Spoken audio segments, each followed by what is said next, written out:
trauma by definition is where a person is in a place where they perceive that they're in danger.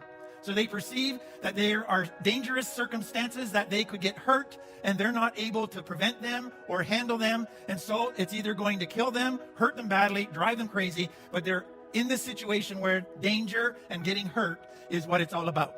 When we talk then about the types of trauma, we define two types. So number one is the one we are most familiar with, and that's called simple trauma, and that refers to a one-time event.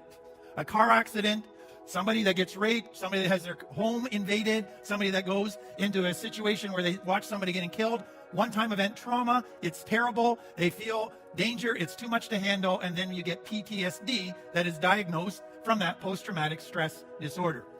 What is new and what is now being understood more and more is this thing called complex trauma.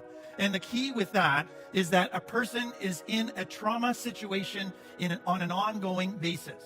So they live in a situation where they don't feel safe. And so if I was to go from the experience of working with addicts, most addicts would be able to share that they grew up often feeling like they were walking on eggshells. They always had to be on guard. They always had to be kind of looking over their shoulder. They were never certain when the other shoe was going to drop and something bad was going to happen. And so life for them was kind of constant on guard, constant feeling of not being safe. I could get hurt today, so I can't fully relax. And I think in my mind, that becomes the key piece in complex trauma, is that the person can't fully relax. There's part of them that has to remain alert and on guard. That would be the simplest definition of complex trauma. Now let me just add some things that I hope would just expand on this and answer some initial questions, okay? When you think of trauma, it's really important to break it into two parts. There's the event that happens, and there's the perception of the event that happens. So you can have a child who grows up in a home and has a brother who nothing bothers them, and so if dad yells, he just yells back. It's not a big deal. But they're a sensitive child, and that seeing dad yell is traumatizing because they're sensitive and their perception is danger, okay? So when we talk about trauma, you always have to see it through the eyes of the person who feels in danger. That's step one.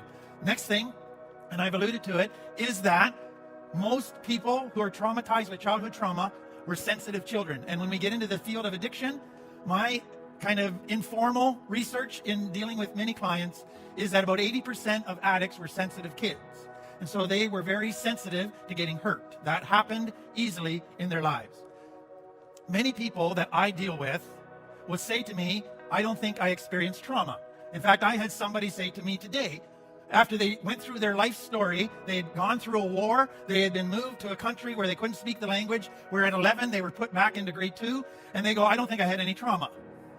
And I thought, isn't that interesting? And I just said, you know what? Your childhood is full of trauma.